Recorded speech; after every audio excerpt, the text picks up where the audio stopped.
Welcome to another episode of Sippin Whiskey with Jeff.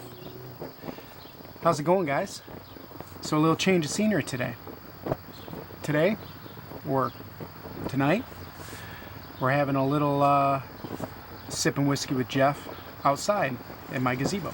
I got this new fancy layout, and I thought I would come outside and enjoy nature as we talked. So tonight we have two whiskeys that we're going to be trying. So I picked up this new one. It's an $80 bottle, so it better be good. It's called Widow Jane. It's aged 10 years in new American oak barrels in pure limestone mineral water from the legendary Rosendale mines of New York. Blend of straight bourbons. It's batch 168, bottle 1211 from 2019. And it is 91 proof. So we're excited to be trying this one here. And then we've got a good old standard. So this is the Knob Creek 100 proof small batch. This is one that I really enjoyed. The last time we drank it, it just goes down so smooth. And I was out there trying to find the 12-year Knob Creek, but I can't find it anywhere. So I'm gonna see if I can get anybody to order it. But yeah, so it's been a week since I recorded one of these. So I'm 1 week in on Nutrisystem, and I weighed in at the start on Tuesday after Memorial Day. You know, I let everything kind of settle down with Memorial Day and came back and hit it hard. I weighed in at 267.9, and I haven't weighed myself since, so I'll give you an update next Tuesday when I weigh myself in. But these things are always fun to try and open. Notoriously difficult is the Knob Creek wax. It's been difficult, you know. It's and I ain't gonna sugarcoat it. Sticking to 1,000 calories a day, which sounds insane just to start, you know. But sticking to 1,000 calories a day is tough, but they make it a little bit easy in the way that each meal is pre-packaged and they come conveniently labeled. So you got breakfast. Your breakfast usually consists of like a oh, that was an easy one. Your breakfast usually consists of a muffin or some form of a breakfast bar, right? And then your first snack is this Nutrisystem probiotic protein shake. And,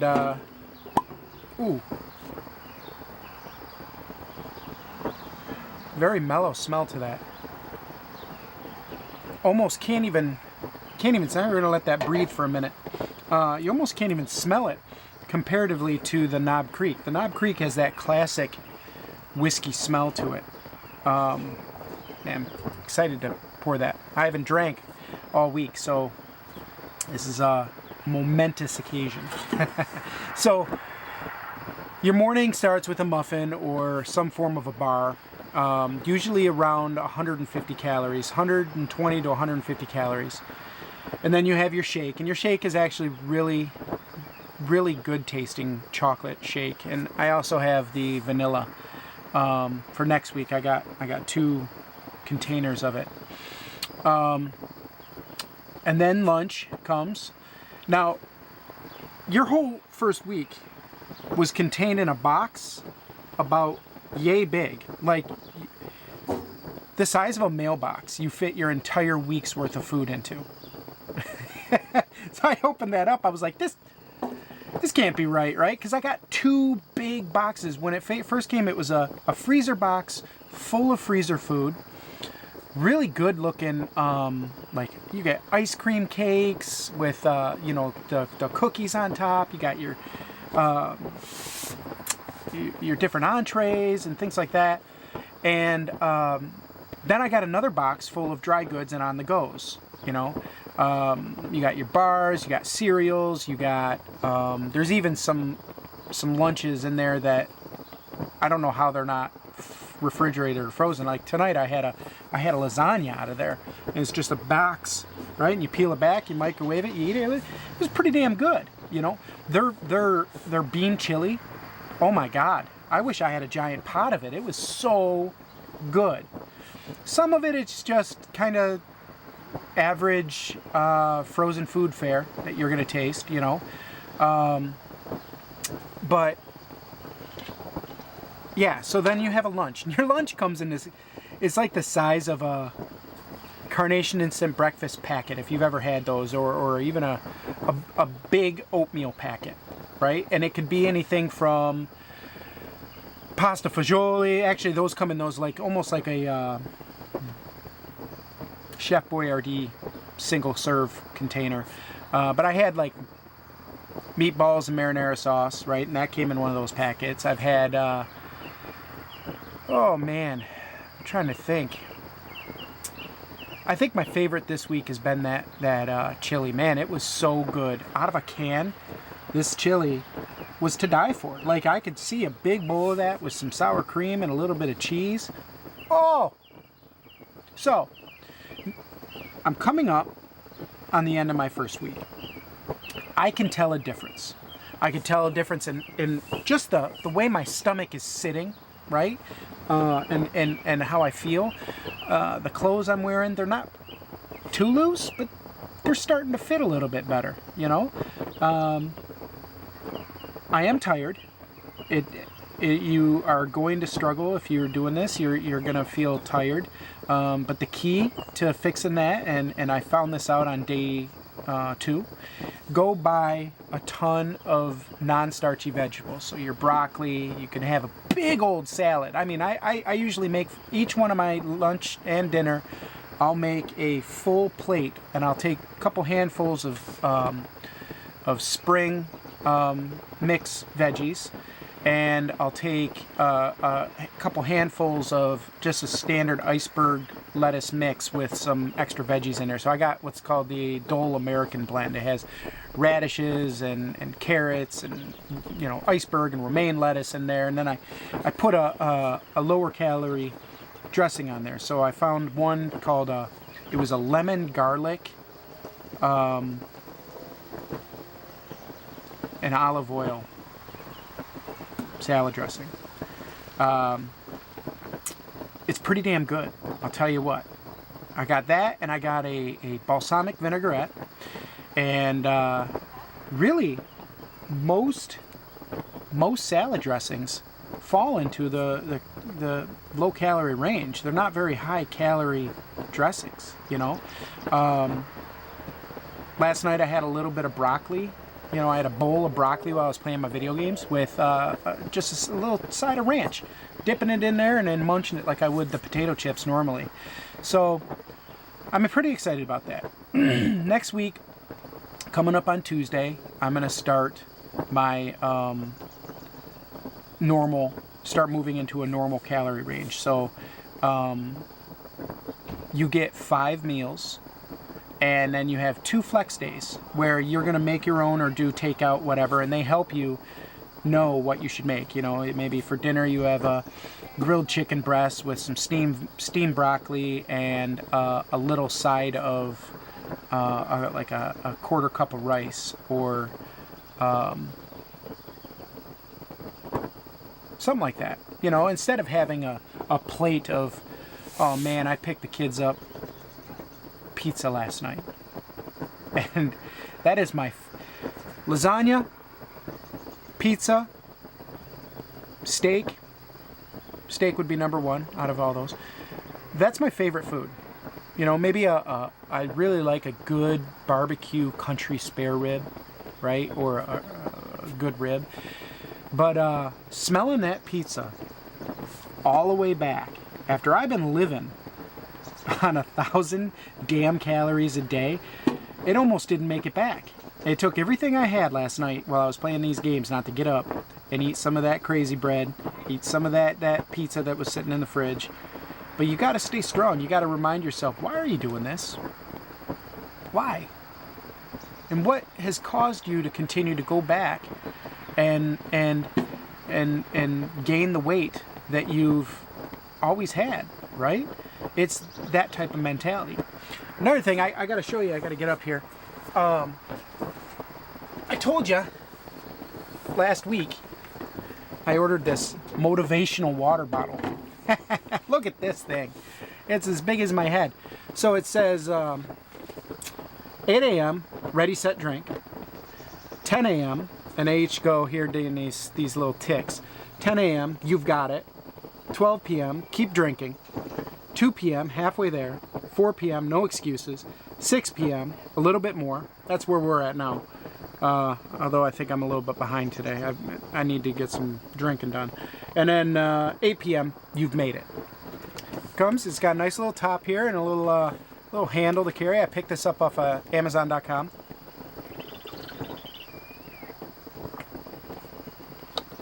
Hydromate from Hydromate.com. I'm not sponsored. I'd like to be. Hydromate, if you're listening. I take cash. So, let's see. Let's try out the Knob Creek. That's the, I know this one. Do a little, just a little pour. A little sippy sip. Another thing that I want to try doing. I was thinking about this. Boy, that sunset's pretty.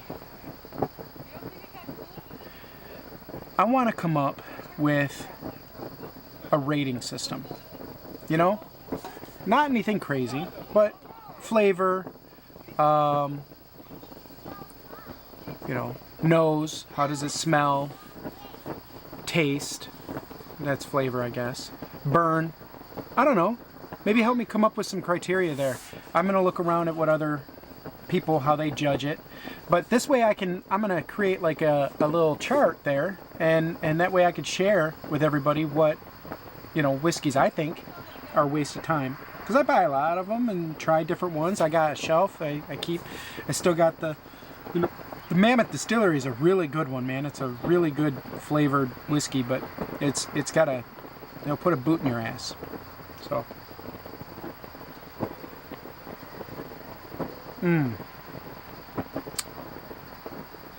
I see, like this one. Very smooth. Almost a creamy taste as it goes down your throat. Very easy to drink. Yeah, that's 100 proof. That's an ass kicker right there. My neighbors are out. They got their little grandchild. So,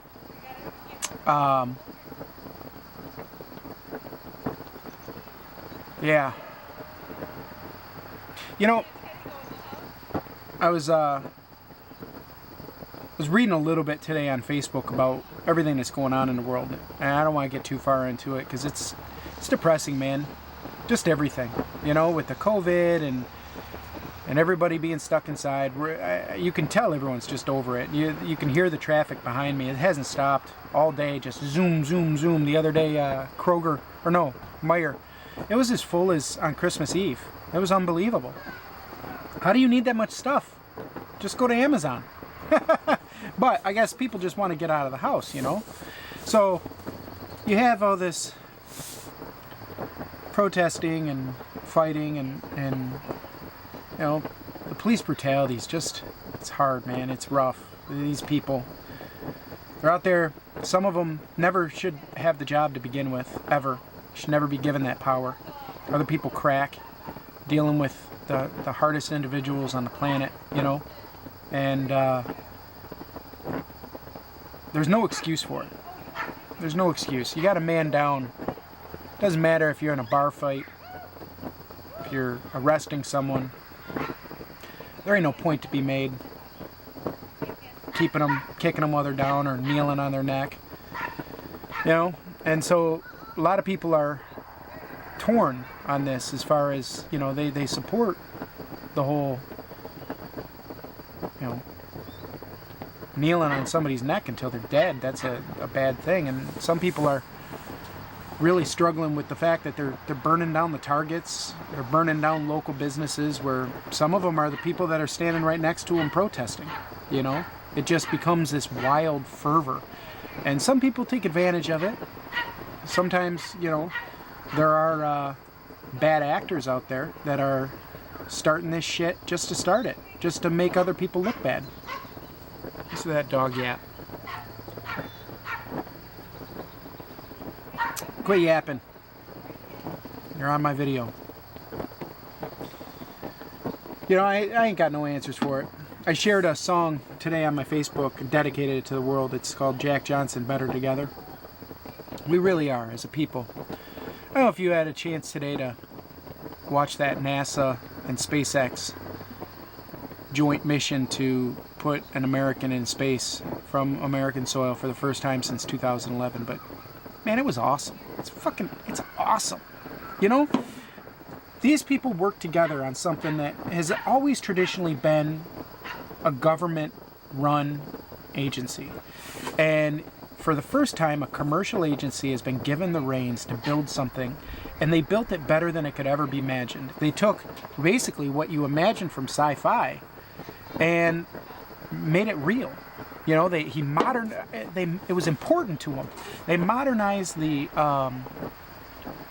spacesuit so that when little kids saw them walking, like, you know, in Armageddon or Space Cowboys or whatever, it's always that slow motion when they're walking to the shuttle. You know, that's so cool. And they modernized these spacesuits specifically to get kids energized, to say, hey man, that looks sweet. I want to do that.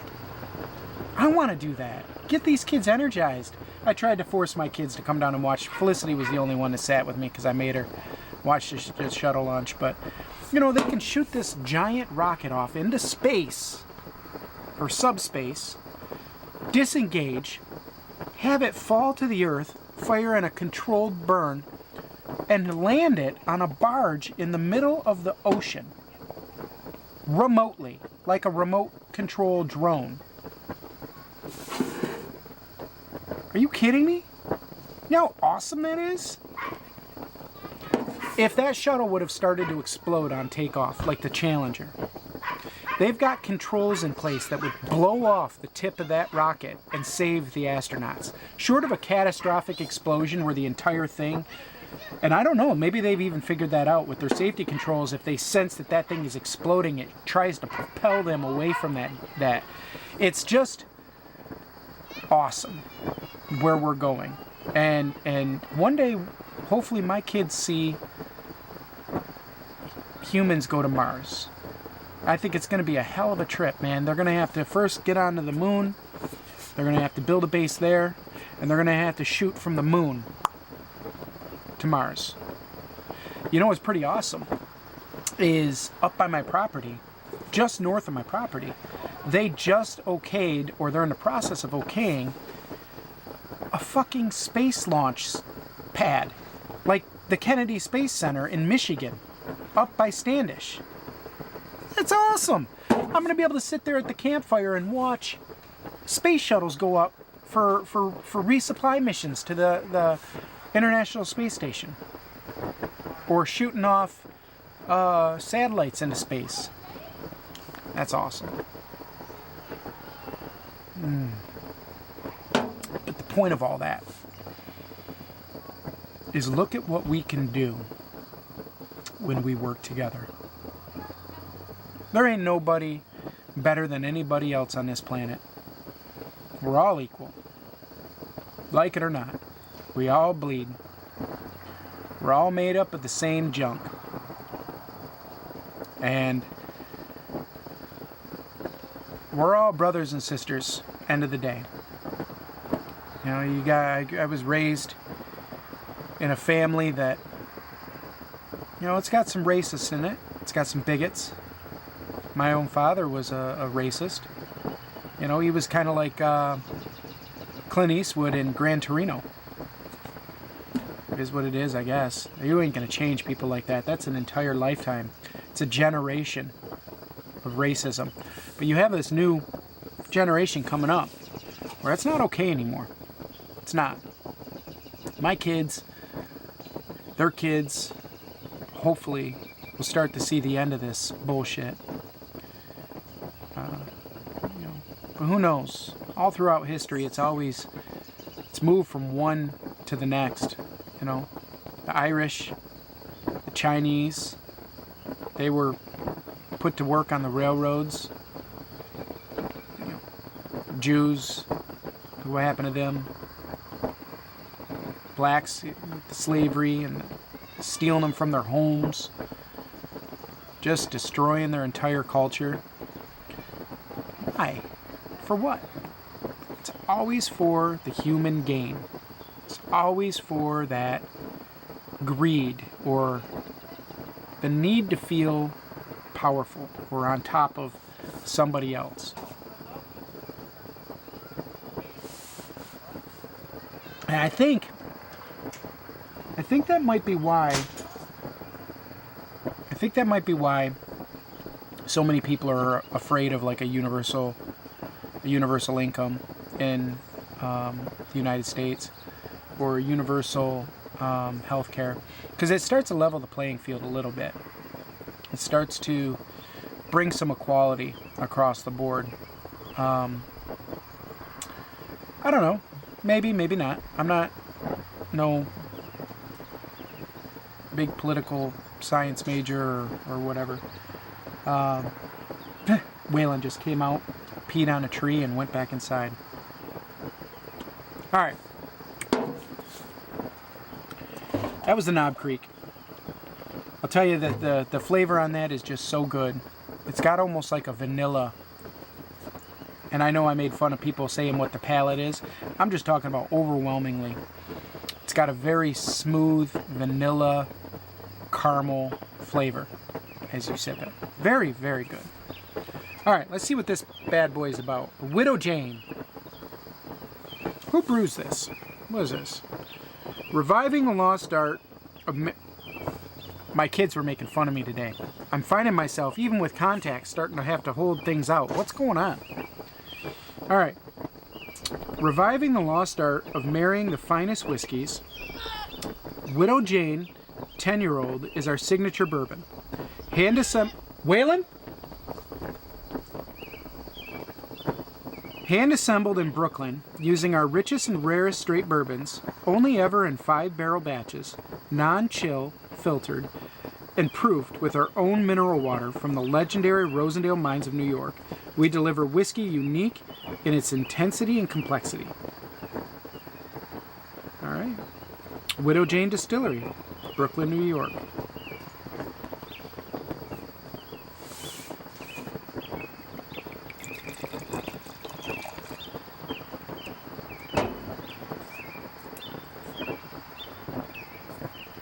Ooh, it's tough to put in. There we go. All right.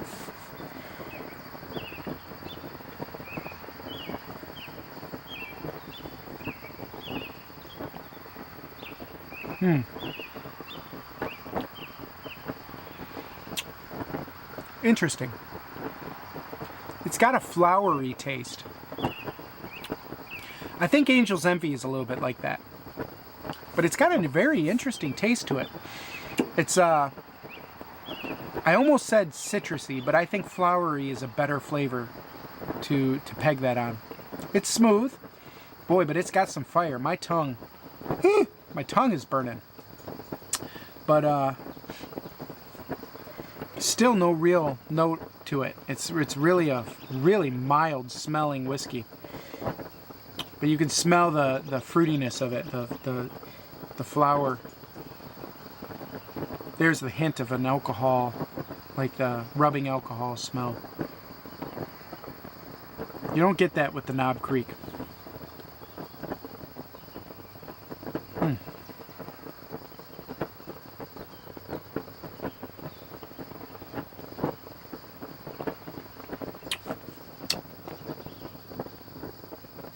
Yeah, it's very interesting. Different.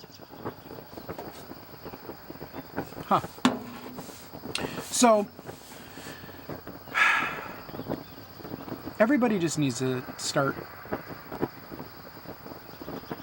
Yeah, I'm not going to tell you to love everybody, because I don't love everybody. But I respect other people's positions to live. I respect their right to have a family and go out and do the best they can with their life, right? I respect that. Am I somebody that doesn't judge other people? No. No, I judge people all the time, every day. I'm not perfect. But you know what's funny?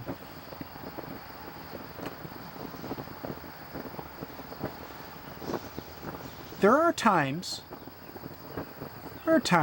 where those stereotypes play into a decision I'll make or an action I'll take. You know, walking down a dark alleyway and there's a black homeless person downtown Detroit. I walk a little tighter, not gonna lie. Some of that is just knowing they're a vagrant. But I'm sure there's some underlying deep-seated stereotype there, right? But when I'm talking to somebody that's another nationality or another race, I don't see them differently. I see their culture and I ask questions. I've done this plenty of times. I've done it to a co-worker, Shayla, at work. I ask her very candid questions about black culture and how things how can I not see a point of view when it comes across me, right? So an example of this, that take race out of it. If you've watched the COVID news conferences, one of the things that people immediately keyed in on is the interpreters, the sign language interpreters, right? They make these weird facial tics while they're talking. And I was like, come on. That can't be necessary. What do you need to make that face that elaborate for? Like, you're really getting into it. And so, just so happens, one of my team members, his wife is an interpreter. You know, a signer. She does it professionally. And so I got the chance one day to talk to her. I asked my coworker, and he put her on the Zoom and or the Teams, whatever it is, and we talked. And I asked her those questions. I said, what is going on with that? And it really does play into it. It's part of the language. Understanding that is key. Understanding that when they blow their lips or their cheeks out like that, they're talking about something that's huge, that's big, right? Or where they waggle their tongue, that means something. You know, all those facial tics and the hand movements are part of a very intricate language meant to communicate with somebody that can't hear. They can't process the same way you and I do. So it's important to them to be able to enunciate. To you and I, you can hear. You can hear me when I say, Waylon, get away! You can hear that. You can hear the inflection. They can't. And so the best way to do that is with the facial expressions and with the, the movements and the pushing and all that. So I found it fascinating, right? It's the same way with culture that you don't understand. It's okay to ask those questions if you're doing it in a respectful manner. You know, some people that I work with would get uncomfortable when I'd ask those questions, but it wouldn't be the person I'm asking them to. It is always people like around me like, oh, Jeff, don't ask that. It's like, no, fuck that. I want to know. I have to understand why that does what it does. If there's a little blip there, my recording stopped because I reached the maximum limit. So what that tells me is wrap it the hell up. So my whole thing is seek to understand, right? Try to understand your neighbor. Try to understand these people that are out there throwing bricks through Target's window, and why are they doing it? Really, don't just call them thugs. The fact our president calls these people thugs, they're not thugs. They're normal people that are pissed the hell off. They've reached their breaking point. Can you imagine what it would take to drive you to go through a brick through a state house or burn down a goddamn Target? What would it take in your life, in your family, to force you to go burn down a Target? Think about that and then apply it to them. And start looking at the news stories that have come out. What has happened in the world in the last 6 months, in the last year, in the last 30 years, the last 100 years? What has happened to them people that they would be so pissed off to burn down their own Target? They probably shop at the goddamn Target. It's their place to go. Why would you burn it down? Well, that's a very good question. Maybe you should sit down face to face and have a conversation with somebody. And let's see where that falls. So, I'm going to go ahead and finish this.